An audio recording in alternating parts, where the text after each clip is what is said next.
Alrighty, welcome everyone to the August meeting for the Oblates of Perpetual Light. I am here with Father Mike, and hopefully we'll be joined by Megan soon. And I am Angel. If you don't already know my voice, we have a disclaimer that I would like to give before we begin. The views and opinions expressed during this meeting are solely, and I do mean that literally, of those in attendance. Any and all content provided is our opinion or opinions and is not or are not intended to malign any religion, ethnic group, club, organization, company, individual, or anyone or anything. We always recommend that you, the listeners, further investigate, contemplate, and meditate on everything that is shared. ISEs, individual soul experiences, will vary. Also, this meeting could contain triggers, so listening discretion is advised. As far as business goes, no business to report. Again, here we are in finishing up month 9, or getting it ready to start month 9. Yeah, because it's not September yet. So anybody that's listening, if you're interested in joining the Oblates of Perpetual Light, we would love to have you as a member. You can contact me at oblates, oblates.pl@gmail.com. There will be a link in the YouTube description here. So please join us, because I see that we've got anywhere from 26, 30 or more people listening to this every month. So that's Wow. 26 or 30 people that could be members. So, Right. And it doesn't cost, Brother Angel, does it cost anything to join? absolutely not. It's 100% free and always will be free. So there's And no do we better have to time. ascribe to any specific religion, faith, or expression of those Absolutely things? not. It's totally all inclusive, trans-denominational. Whatever you are or not, we totally accept and love. And it is just a great place to be, with a great group of people to be with. Right. So please give it some thought and reach out and join. This And we're is, not trying to change you either. no, absolutely not. So this is the month of Elul, Elul, which is also the month of Virgo. It's a good time for self-examination and contemplation. Also good for purging, cleansing, purifying, and all that nasty clean out the septic tank stuff. So Right. it just wanted to let everybody know that, if you didn't already know. So that's that. So we will now open the floor. Father Mike, if you'd like to start. Sure. And for those of you who are going to be joining us um, after the meeting through whatever platform you join us through, um, Angel and I had just talked about this before we went online, and Virgo and I don't get along mostly because it is that time of cleaning and self reflection, and I don't tend to like to do that because I feel like I am supposed to be where I am, but it is always a time for cleaning and self reflection. Um, and as a Libra, um, Virgo and I just generally don't mesh well. um, it's fun for a moment, but then it there's an excitement, and then it's It's then it gone. gets old. So, but anyways, so that's my feelings on Virgo. But my opinions. And for those of you who are born in the under the sign of Virgo, happy birthday, and I'm sorry you're that kind of person. I'm just kidding. No. um, no, I love you unconditionally, no matter who you are, where you're at, where you're You from. hear that, Mom? He's talking to you. Right? My mom's Everyone. birthday is September 11th. So, Oh, what a day to have a birthday. yeah. Yeah. How Uh, about that? my landlord's girlfriend is September 11th. All right. Yeah. So, and the only reason I remember that is September It's kind of hard not to. 11th. Yeah.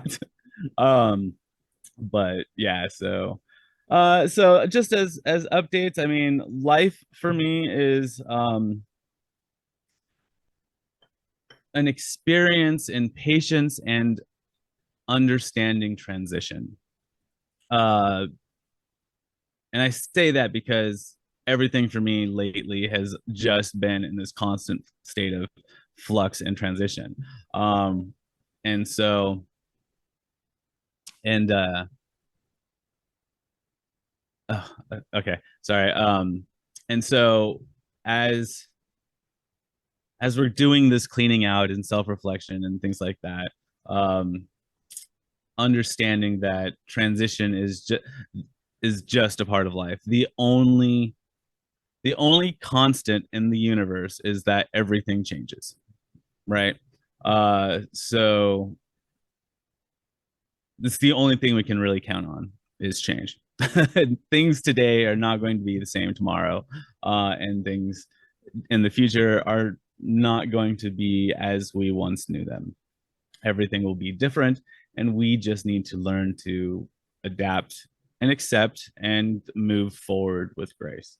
And I say that speaking outwardly, but really I'm saying it to remind myself that that's the case. And for everybody listening who doesn't who don't who may not necessarily know me, when I say things, I'm mostly saying it so that I hear it. Um, because when I'm talking, I try to use that as also a self affirmation, which might be something other people might like to try too. Definitely. Because what we say and what we hear is generally what is imprinted on our brain, right? So if we're saying negative things and hearing ourselves say negative things, then we're going to believe those negative things, right? So I try to say as many positive things about myself and my experience as I possibly can, so I'm just hearing that information come back to me, right? Um, and that's why affirmations are such a great thing for people who are struggling, um, Absolutely. right? Because you say them in a mirror, supposed to, um, and telling them to yourself so that you're hearing it, right? And so you have a visual component, an audio component, and all the other all the other fun stuff that goes along with talking to yourself. Um, It's a great way to start your day. right, right, yeah, exactly. I try to tell people, I'm like, do it in the morning when you get up, do it at lunchtime, and do it right before you go to bed, Yeah. so that you have moments through the day that you are one setting aside and taking for yourself as a method of self-care, and two, just it's a helpful reminder throughout the day, um to be nice to yourself. Because no matter how mean somebody else is, we are harder on ourselves than anybody else could be. It brings a um different kind of awareness too, which is good. it Yeah, it does. And I was saying some of these things last night to one of my clients, and that if we don't set aside and actually calendar time for ourselves, we're not going to do No, it. no, sure. Right? If you looked at my Google Calendar, it is color coded and completely full all the time, because I schedule in when I need to eat, because I'm one of those people who get hyper focused on things and forget to eat. Um, and then by the time I remember, it's way too late to eat. Um, and that will go for a couple of days. And so I have it on my calendar: eat lunch, eat dinner. Um, and also in my calendar, it says, relax, don't do work in this time period. um, Very good. so so that's when I stop responding to work emails and calls, and it's usually like at the end of the day. So I have a block of time that's just set aside for me to do whatever I want that's not work, right? Um, and So yeah, so it's important to schedule those things. And so like scheduling when you're going to do your affirmations, scheduling when you're going to do your meditations or your readings. I also have it on my calendar. It's like this is the block that's set aside for morning prayer. This is the block that's set aside for evening prayer. So I mean, even if I don't do it, the intention is there, Right. and I have the time set aside to do that. And if it's scheduled, we're more likely to do it. Exactly. Exactly. Yeah, and it's part of self accountability, and um for me I use it as a like to make myself feel guilty. um if I don't feel guilty about something, or there's no like cost to me not doing something, then I won't do it. But if there's a cost, like someone's relying on me, or I want to have everything on my schedule checked off by the end of the day. And if I don't, then I'll go crazy. If I don't want to go crazy, then I'll do the things that I say I'm going to do, right? It's cause and effect. Yep. Right. And being accountable for the not only the choices you make, but also being accountable for the choices you don't make. And not making a choice is also a choice. Right? You're always choosing whether you think you're choosing or not. And choice comes with consequences. So, but and I had some other things to talk about when we can talk about them later, but I want to make sure I don't monopolize the time. So yeah, nothing going on. Right. All the time. So and then yeah, and so I'm probably going to be moving soon. So if people could keep me in their prayers for traveling mercies, and also I'm probably packing my entire house by myself because my husband is in California still. And so and that's been a gradual process. I pack a box about a new box about every week or every other week. So it's something that's being done. Yeah. And it's starting to like I have boxes piling up, but it's starting to like kind of whittle down and feel a little less cluttered. Yeah. Health things that mostly are resolving, and then there's some good. still mysterious things that no one can explain, and I've tried to explain what's going on to my doctors, and they just have no clue. And so if for any of you who are out there and are frustrated with our medical system and think that doctors know everything, they don't. And if you do the research and try to bring it to them, they don't want to listen. No. Because God forbid you spend months researching something and have tons of information, and then it's not important because they didn't look into it. Exactly. Like, I'm like, you have over 300 patients. I have 3 months of nothing to do but research this. Oh. And this is what my research has brought up. But and in a lot of cases it's brought up absolutely nothing.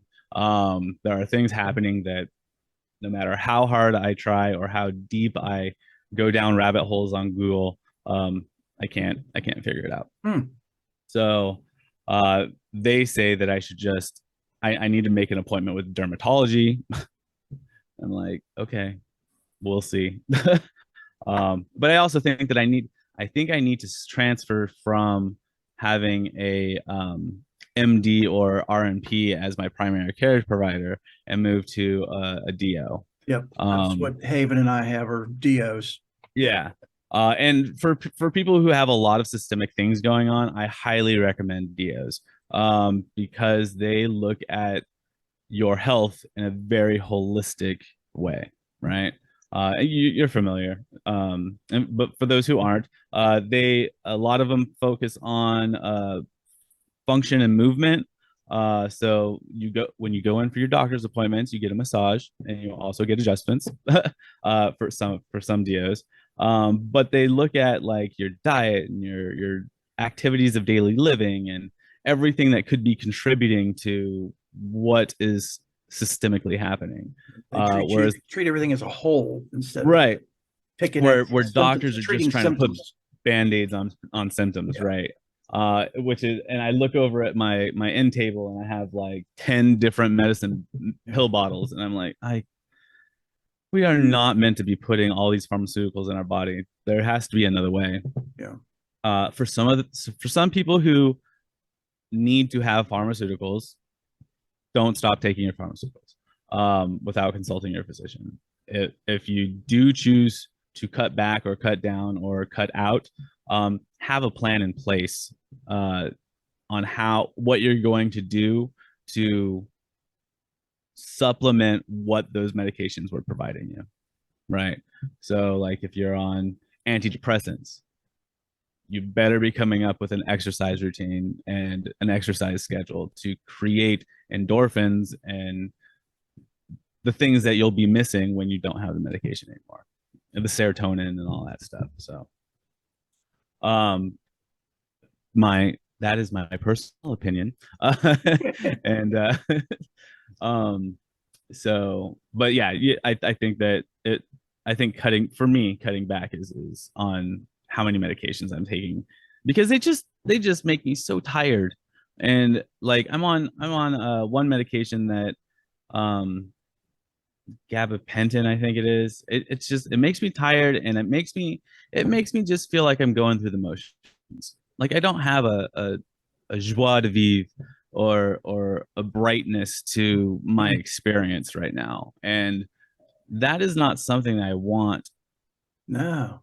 And for my personal experience for any long period of time. Right now, fine. I'm stressed out. I'm dealing with something. Maybe not caring as much is good for the moment. But I mean, it's not. I don't want to just be going through the motions in life. I want to be excited about the things that I'm doing, or enraged about the things that I'm not. um, right? Right. So, but it is yeah, and I'm just so tired all the time, and it's just been a thing, right? And I'm trying not to make it a thing, but if I don't make it a thing, I forget to take them, and it Yeah. again becomes a thing, right? Consequences. If the universe wasn't created so perfectly, I wouldn't be so upset about all of these things. but but it is. But so Angel, how are you doing? What's been going on with you? I don't want to focus on me Oh anymore. no, you're fine. I mean, it's the same old with me. I'm just continuing to go down the learning rabbit hole as I Hmm. continue to study and explore, and I've taken probably, well, three different angelic healing classes. I Oh, have nice. two more to go. And Hmm. then I'll be a master teacher, angelic healer, blah, blah, blah, blah, blah, for whatever that's worth or not. Um, Well, which reminds me to let everybody know, if you haven't listened to today's Faith and More podcast, I will be again offering healing sessions. So check that out. Contact me for more information. There's an infomercial on today's show about that. oh, nice. Um, Studying, working deeper and tuning into spirit, guardian, guides, angels, the creator, all the stuff that goes part and parcel with angelic healing. Took an Akashic Records course, which was very interesting. Uh-huh. Haven talks about that quite a bit. So Udemy had it for $10, regularly $90. So why not? So I Yeah. took that. It was really interesting, really good stuff. A beautiful soul gifted me with a 23 volume set of the Wow. Zohar. Oh my goodness. That is It's awesome. just so I'll be studying that for the rest of my life. And I've also got things set up with FedEx for when I pass, that they will forward those books to my next 5 lifetimes at least, with options for renewal. Yeah, it's just beyond words. Anybody that doesn't know what the Zohar is, um, there's all kinds of different talk about when it was written. Some people say it predates the Bible. Some says that, it was created by the creator when creation was created. Other people say, it was between, one of the big Kabbalist or rabbis that really drove it home and was sharing it was between years 100 and 160. Then it became even more known. It kind of faded out because it was hidden. And it came back into being, back in the 1800s in Spain. And it's really ramping up and taking off now. And it is just a complete, deep, expanded dive. I'm talking nuclear submarine, the deepest Yeah. depths possible study of the Bible, the first 5 books of the Bible. And it gets really into the deeper, secret, esoteric, mystery meanings of Mhm. everything that's in the Bible. And it is just completely mind blowing, mind changing. I highly recommend it to everyone and anyone. And, I just passed the third class of my Kabbalistic training. Mhm. So those classes are now completed. Those were 3 master classes. Those were really good. Really, really Yeah. enjoyed them. Health wise, doing great. Doing really good. Haven's having some issues. Mostly it's due to work, just completely Mhm. beating her down. It's so physical, stressful, et cetera, and so on. So she goes for blood work tomorrow morning, and then Tuesday she has an appointment with her doctor. So hopefully we can get something taken care of to help her, so she's not Yeah. in so much pain. So yeah, Mm. that prayer life is literally life. I mean, it's for me. It's everything. So Yeah. it never ends. It continues to go. So it's just been a blast, and it continues to be a blast. It's really awesome to uh, dive deeper, get more connected to not just my spirit, but to spirits, to the angels, and things of that nature. So it's really fascinating, really is. So Good. Yeah. For those who think Zohar sounds familiar, it is the root of the Zoroastrian tradition. I just wanted to kind of point that out for people. Um, but it is very mystical, and and interestingly enough, quite a few people in the first century uh, who were Christians believed in some of the tenets of Zoroastrianism. Um, so yeah, I mean, until the church decided on a whim that it was heresy, um, right?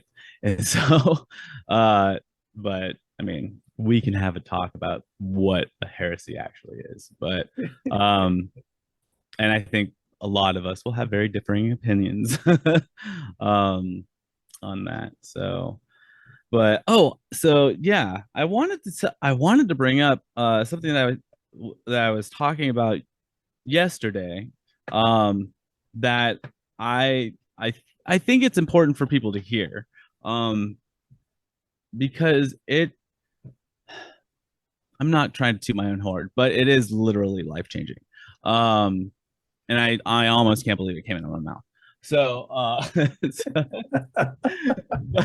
so someone was talking to me about how uh they feel that I'm trying to figure out how to phrase it. They feel that uh like very disconnected from source, and it's just or from God or any form of spirituality because so much is going on in their life. And what I pointed out was, I'm like, well, yes, that is true. What I realized when I was going through my major depressive states years ago, and which led to multiple suicide attempts. That if when I was in that space, I was in that space because I felt like I could not feel God, and that I was completely disconnected from the Holy Spirit or the spirit energy source, how whatever you want to call it for yourself. But for me, I just felt like I couldn't connect to God. My spiritual and prayer life was usually uh, in the toilet in those moments, and not because I didn't want to. It's just I wasn't feeling. I'm going to use a lot of churchy terms here for a second. The prompting of the Spirit to engage in that, right? And so what happened was when I started doing the work and recovery for myself and reconstruction of my own faith and spiritual identity, and um, it was a lot of work. I realized that I was never actually disconnected. I was always connected because I am right the greatest creative words in the universe. I am, all right. I am divinity, just like everybody else. We are all aspects of divinity. So we can never be separate from God. We can never be separate from source. The reason that we perceive the separation is because all of our attention is focused on this illusion that we've created for ourselves and pretend that actually matters. And so when we're not focusing on who we are and who our spirit is trying to be in this lifetime, we feel and perceive the disconnection because that's not where our focus is. Mm-hmm. And as human beings, we can only focus on one thing at a time. We are horrible at multitasking, no matter what anybody says. When we are, what I was saying is we're horrible at multitasking. We can only, our brain can really only do one thing at a time. That's not like autonomic nervous system stuff, right? That yes, we can breathe and walk and talk and chew gum at the same time, but we can't actually focus on any more than one thing at a time, right? And so if our focus is on all of this extra stuff that we've built up in our lives because we have convinced ourselves that we need it, for whatever reason. I mean, ultimately, on a spiritual level, everything is an illusion. None of it really matters unless we want to make it matter. So if we want to make it matter, sure, it's going to matter because that's the universe, and God is an opportunity generator, right? God wants for us what we want for us. So if we want some crazy thing like what people think about me to matter, it's going to matter. But the reality is it doesn't. You're here for your experience. You're not here for anybody else's experience. Their anger, upset, or negative feelings towards anything that you do is their problem, and those feelings are only going to harm them because you don't have to accept, absorb, or acknowledge them. On a spiritual level. On a human level, I mean, I'm sure there's common courtesy that's involved, but I'm autistic, so I get past. um, I mean, I focus extra on those things. But so back to the point is I realized that the reason I wasn't connected was completely and 100% my fault. And if I wanted to be connected, then I had to change my perspective really about everything in my life. Mm-hmm. Not easy to do. I make it sound easy because I've been doing this for over a decade, right? And I have practice at convincing not only myself but other people that this is the reality that I live in. But I harken back to what I said earlier, that I say things so that I hear them as a reminder for myself, right?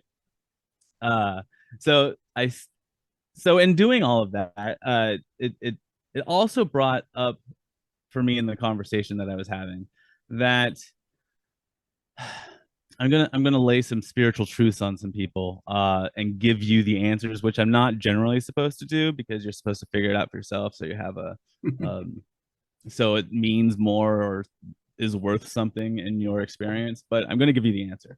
Um, the reason we are placed on the reason we are created is so that God can experience itself as God, right? We are, as parts of creation, an infinite number of aspects of God. Uh, and the whole purpose is so that God can recognize itself as God in relationship. Because the way the system is set up is can only know ourselves in relationship to something else, right? We can think all of these things about ourselves and have these wonderful delusions of grandeur, but we don't know how it plays out or is practiced unless it's in relationship to another being, right?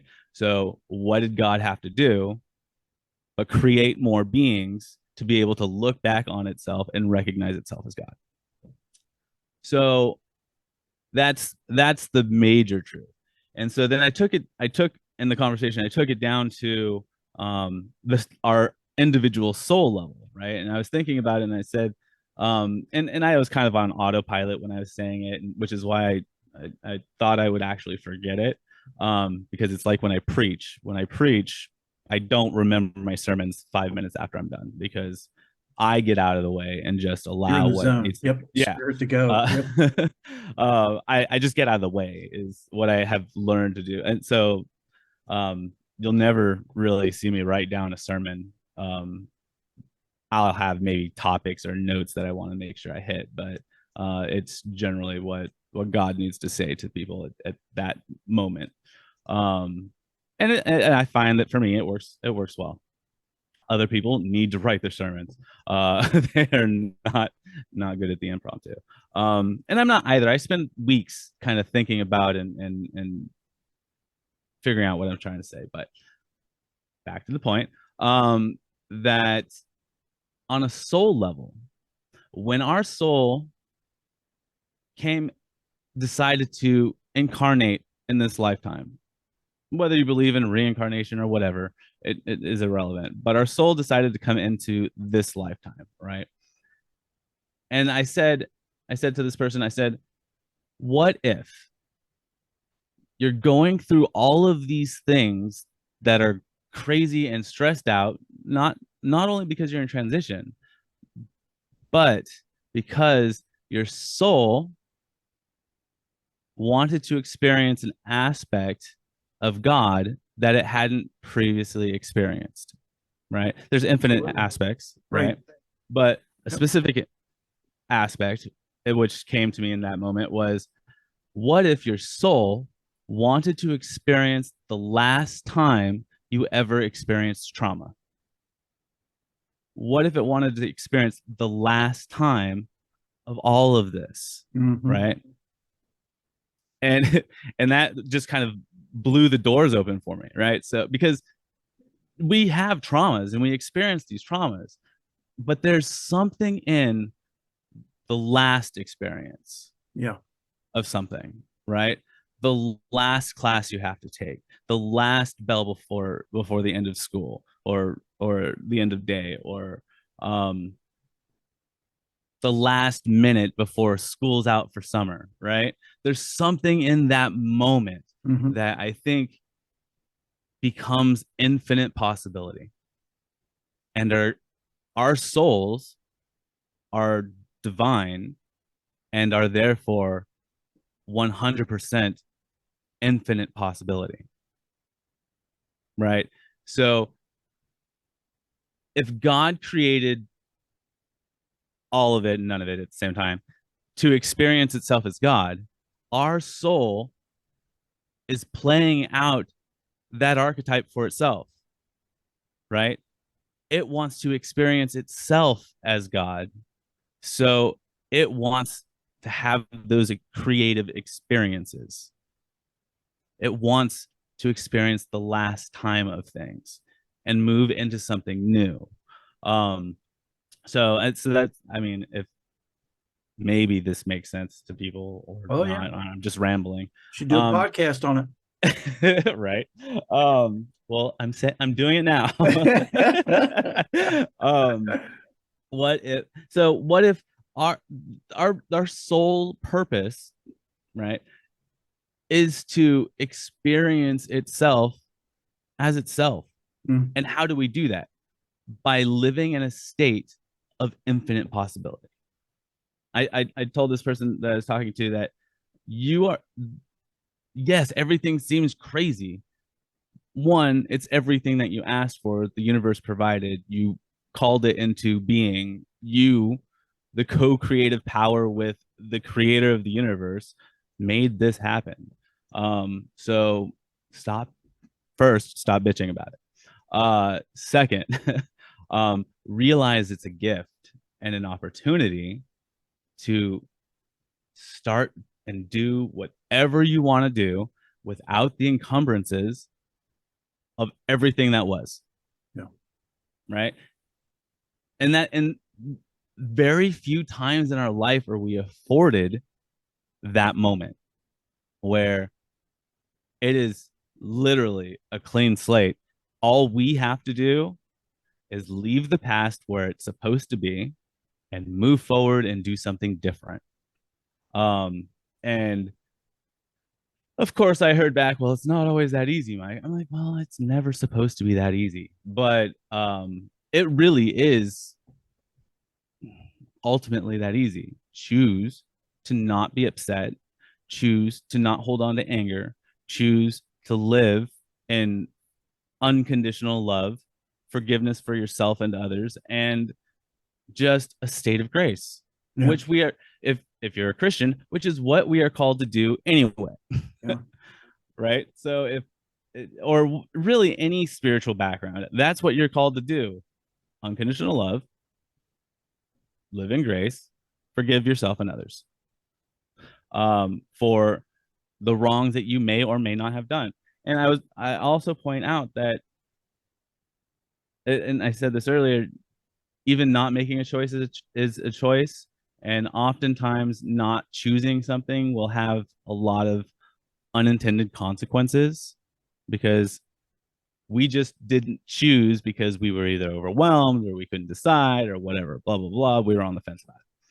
But not doing that, it's going to have an effect down the road. We don't know what that is. Yeah. So the best way to kind of hedge your bets is to make conscious decisions about things.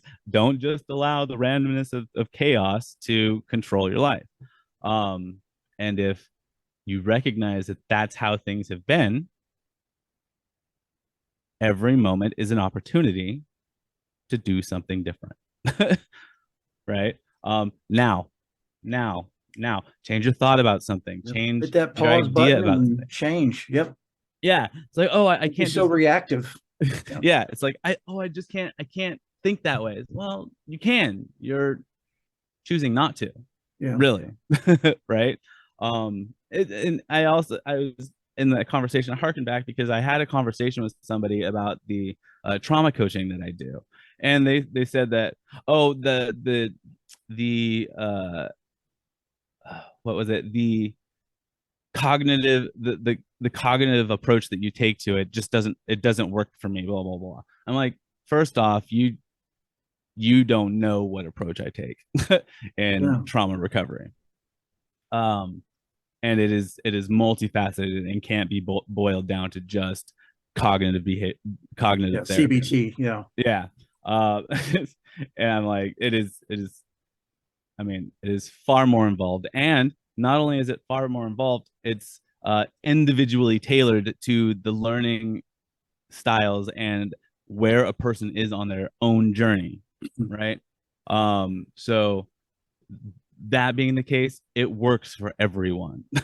Yeah. It's not just, it won't work for everyone. But there's not one thing. I'm like, but there is. It's not that there's one thing. There's a lot of things, and we just have to figure out what it is. And that is the benefit of having a personal life coach. Everybody, someone to sit and Which work we with are you. both available for, everyone. We are, yeah, Father right. Mike and myself. um, yeah, always. And a shameless plug. You can always reach me at hellosoul@gmail.com to email me or through the website. Um, and Angel you can email him through the website if you don't have his phone number.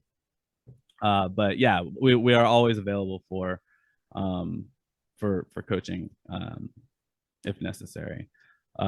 So please, if you think that coaching will help you, and I think coaching helps everybody, so, for one reason or another. I mean, it doesn't matter what you need coaching for. I mean, it could be anything from spiritual direction and development to finding a job, right?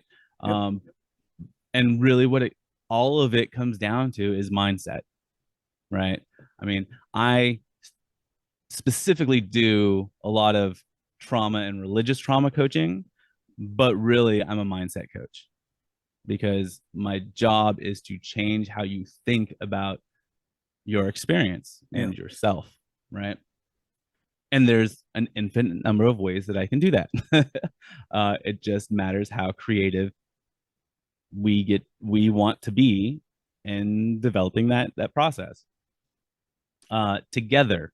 It's not for me, it's not something that I have a rubric for everything that needs to happen.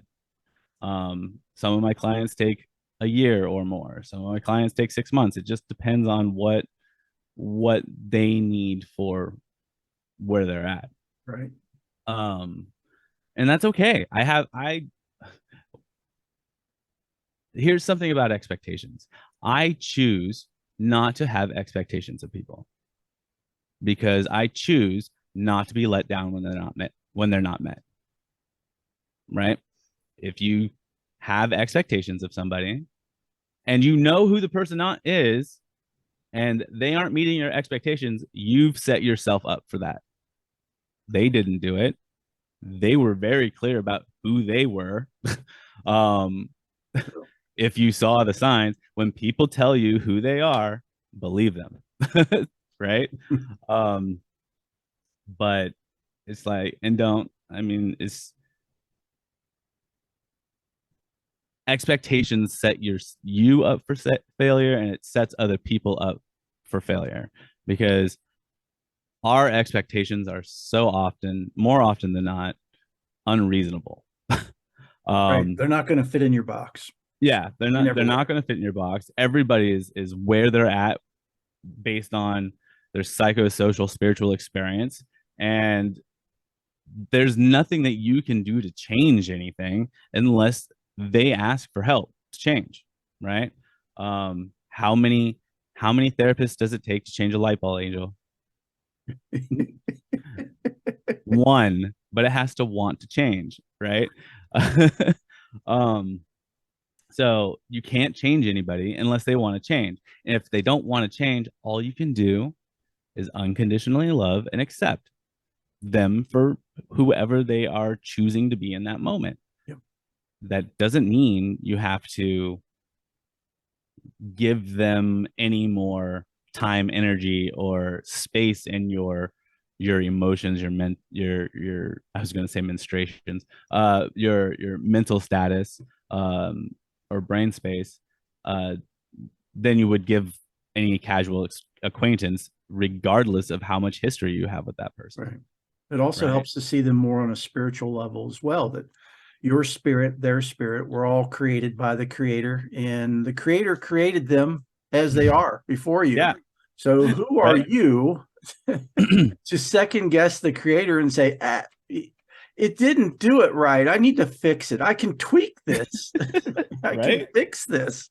But Yeah. no, there's a reason why they are the way they are, and there's a Mhm. reason why you're in their life. And, if you can help, help. If you can't, then, Get out of the way. exactly, get out of the way. It's just the way it is. I mean, I talked about that quite a bit on the podcast, most of last season and so far this season as well, as far as getting more in touch with our spirit. Yes, the humanness, the ego is there. We can't get rid of it. It's part of us, and that's good. I mean, the thing is we identify as the physical way too much. I mean, and not as spirit, because, and again, it's not anybody's fault, because it's how we were raised, it's how our parents were raised, our grandparents, it's our culture, it's our society. Unless you were blessed to be born in an Eastern culture, religion, or faith that teaches you from birth about your spirit and how to stay, in spirit, then we don't know. We've never been taught that. So it's something we all really need to learn, grow, and evolve in, to get that balance in spirit. So when you're working with somebody, or you're with somebody and they're pressing your buttons, you can switch, you can pause and switch to seeing it from spirit, seeing it from love, instead of seeing it from a human reactive, position, and then seeing them from spirit as well, and seeing that, what they're doing is not something I should be taking personal, because there is technically no personal. And it causes a huge shift, and you are able to help more. As Father Mike said, you're able to come from a place of unconditional love. It's actually the creator experiencing the creator. It's God experiencing God in that moment. And as Father Mike said, that's what this is all about. This grand show that we are blessed to be in is all about, is God experiencing God in so many infinite facets and forms. But making that shift, and as Father Mike said, you can do it. It's a choice. It just takes a moment. You got to pause, instead of, because we're all just so used to reacting, instinct, fight or flight. It's very animalistic, which is our humanness. And we need to become more in touch with spirit, with our spirit, our soul, our higher self, nefesh, whatever you want to label it, for different cultures. But, it's, again, coming in more touch, more contact, more familiar with not just you. Once you do that, then you'll start seeing it more in others. And the more you do this, the more balance you have between you and ego. And it just becomes such a nice melding of the two. Right. Well, and also the converse is true, right? If you can't see that in yourself, focus on that in others. True. Right? Because if you focus on that in others, you will eventually see that for yourself. Right. Because I'm sorry, as much as we are individuals, we are all the same. Right? We have different experiences which shape our worldview, but we are still all the same. 99.9% of the same DNA. Right. It's that point. And literally, we are all just space. Yes. Right. There is more space in the universe than there is actually matter. And we are stardust. We are we are stardust. But and I was talking about that last night. I'm like, do you realize that there's more space between our cells and molecules and atoms than there is actually matter touching, right? So whatever you're sitting on right now is mostly empty space, right? The only and this might help with how we perceive things. The only reason that chair, sofa, whatever it is holding you up right now is because you choose to believe that it will. And all you have to have is the faith of a mustard seed for it to happen, right? Talk about the power of the mind, power of belief. Yeah. Yeah. This thing will be because I believe it to be so. So if all the stuff around us is just mostly empty space, matter doesn't really matter until you make it matter. Right? And for some of you, you're probably going over that in your head a few times. But matter doesn't matter until you make it matter. So if it doesn't matter until you make it matter, why worry about it? We spend a lot of time in consternation about our life and our experience. And again, I say this out loud to hear it myself. We spend a lot of time just frustrated, upset, and angry at our external experience, but we are those feelings don't serve us because they cause more problems for us physically and spiritually than it will ever cause for anybody that we could possibly be mad at. In 60, 70, 80 years, depending on your age, right. It's not going to matter. It's not going to matter. Right. That matter won't matter. That right. It doesn't matter. And I used an example last night. I'm like, in 20 years from now, if you ask your children about what happened today or this month or their experience this year, it really doesn't matter. No. Their and perception or interpretation of the experience could be very different from yours, because that's how they perceive things, but it won't really matter. This moment in the grand scheme of things is only a blip, right? It's only a blip in the cosmic time frame. Time, it doesn't even exist anyway, except because we want it to exist, right? It only matters because we make time matter. I like to see things in chunks of moments, as opposed to linear time. Anyways, we can talk science about later, but we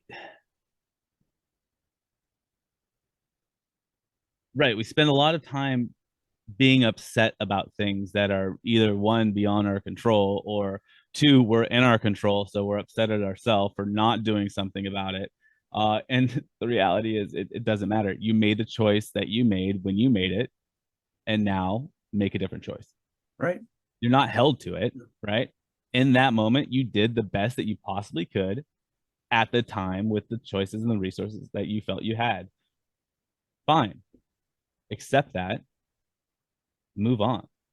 There's no reason to hold on to any of it. Yeah, and that's really hard for a lot of people because the majority of the people are on autopilot. They don't realize they can change. They don't realize they have a choice. They don't realize they're making choices. They're just going about and just totally on cruise control autopilot and not even aware of, and then wondering why. It's like, well, you just got to slow down, pause, and really start becoming aware of what is going on.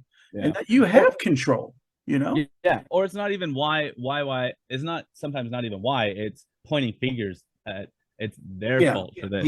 Right like no everybody is accountable for their part in everything, right? And the first step to being spiritually aware is recognizing that you are accountable and need to accept accountability for your part in all of it. Right? If I am upset about something, I need to look at what was mine in that, because it is never 100% somebody else, ever. So accept your part in it, and that doesn't mean be mad at yourself, right? This goes into a conversation about sin, right? What is sin? Literally missing the mark, right? What is repentance? Turning away and recalibrating, right? So if we're looking at very basic terms, we are trying to, if we miss the mark, then we have to recalibrate to try again. It doesn't mean that that you can't make another mistake. And if you do make another mistake, wonderful, great, rejoice, celebrate the mistake, because now you once again have an opportunity to make another choice, and you have an infinite number of choices, and now you've just crossed another choice off that doesn't really work for you.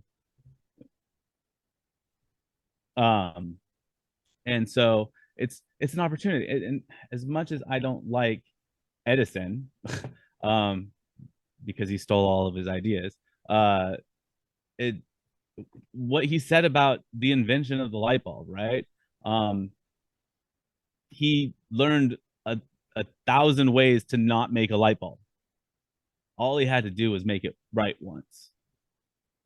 And that is exactly 100% the same with our spiritual evolution Yeah. and our sense of awareness. You only have to do it right once and then you've done it, right? And then great if you miss 1,000 times because now you know how to not do it that way. Right. So, and you don't have to make a ton of mistakes, right? It takes a conscious choice. Exactly. Yeah. And for all of you Conscious out there, choice. yeah, for all of you out there listening, I apologize because you cannot unhear anything that you've heard today. uh, or in any of our meetings for the OPL, because once you know, you can't unknow, and once you know, you're now held accountable for your own BS. So you're welcome, and I'm sorry. um, but yeah, and so I talk a little bit about some of these concepts in my season 1 podcast episode, perfection, um, about how we are created perfectly, even with all of our mistakes. It is our mistakes that provide, and our mistakes, our foibles, our shortcomings, are the what we consider about ourselves imperfections, that create the vibrancy of our experience, right? And even that in itself is perfect because you are exactly where you are now because you are supposed to be exactly where you are now. Everything that you did, like I hear people say, well, they had a plan for something and then it changed or didn't work out, and then they're upset about all of the time and effort that they put in up to that point. Like, no, if you didn't put all of that time and effort in, you wouldn't be where you are now. Correct. You are exactly here where you are because of those things, because you put in that time and effort. If you hadn't, you would be in a very different place. And we literally would not be having this conversation with you, right? You would not be able to hear what is resonating with you when we talk, um, or not, whatever stirring up. I mean, some people may be upset. I would hope not, and if you are, I'm sorry. My intention is not to make you upset, but you are responsible for your own feelings. So look into that. So, right? I'm not responsible for your feelings. If you don't want to be upset, then choose not to be upset and realize that my intention was not to hurt you. And in the CWG material, if anybody has read it, um, nobody can hurt you but you. Yeah. You are the only person that can cause any kind of mental or emotional harm to yourself. Um, and you do that by choosing it, by choosing to be upset about things, by choosing to accept that you are hurt about something that was not intended to hurt you. And even if someone is intending to hurt you, you can also choose not to allow that experience to Exactly. affect you. We right? have the choice. We have the choice. And this is what I talk about in my trauma work with people. It's like there is a point where you can choose to allow your trauma to be just another experience. Because now where you're at, the triggers and the things that were set up to protect you from those situations don't serve you. All they are doing is holding you back and keeping you in a traumatic victim mentality, Right. where you are now identifying with your trauma, but you don't have to. And I am happy to help you work through that and figure out how to think differently about it. Yeah, so many people don't realize that. But yeah, you, I have experienced lots of trauma. um, I have been victimized lots of times, but I am not a victim.